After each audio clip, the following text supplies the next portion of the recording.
আসসালামু আলাইকুম। সম্মানিত মুসলিম জনতা, আমাদের সামনে পবিত্র রমজান মুবারকের শেষেই আমাদের খুশির ঈদ আসছে।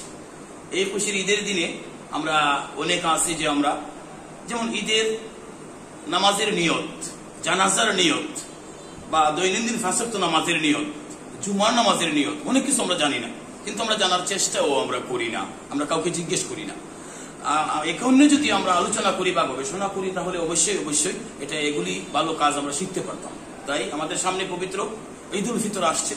আমরা ঈদ উল ফিতরের 2 রাকাত ওয়াজিব নামাজ, 6 তাকবীরে পবিত্র ঈদ উল আজহার ঈদ উল ফিতরের 6 তাকবীরে পবিত্র ঈদ উল ফিতরের 2 রাকাত ওয়াজিব নামাজ পড়ার জন্য ইমামের পিছনে আমরা ইক্তেদা করি। আল্লাহু আকবার। 6 তাকবীরে ঈদ উল ফিতরের 2 রাকাত ওয়াজিব নামাজ পড়ার জন্য ইমামের পিছনে আমরা ইক্তেদা করি। আল্লাহু আকবার। এভাবে। আর আরবি নিয়ত হচ্ছে নাওয়াইতু মুসাল্লিয়া লিল্লাহি তাআলা রাকাতাই সালাতিল ঈদুল ফিতর মা'a সিত্তাতি তাকবীরাতি ওয়াজিবুল্লাহি তাআলা ইক্তাদাইতু বিহাযাল ইমাম মুতাওয়াজ্জিহান ইলা জিহাতিল কাবাতিশ শরীফাতি।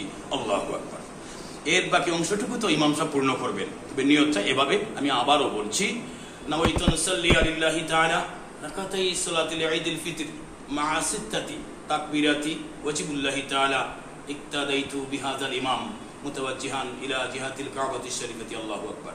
তবে আমি আবারও বাংলা বলছি, পবিত্র ঈদ উল ফিতরের 2 রাকাত ওয়াজিব নামাজ পড়ার জন্য ইমামের পিছনে ইক্তিদা করলাম। আল্লাহু আকবার।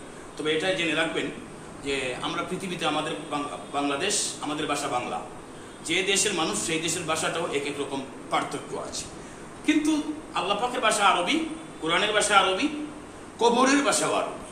আমরা কিন্তু আরবি শিক্ষাটাকে আমরা অবহেলা করি, কিন্তু মৃত্যুর পরে আমাদের সাথে আল্লাহর ফেরেশতারা আরবিতে প্রশ্ন করবেন। আমি পারি অথবা না পারি প্রশ্নের জবাব আমি আরবিতে তার উত্তর দিব, পারি অথবা না পারি।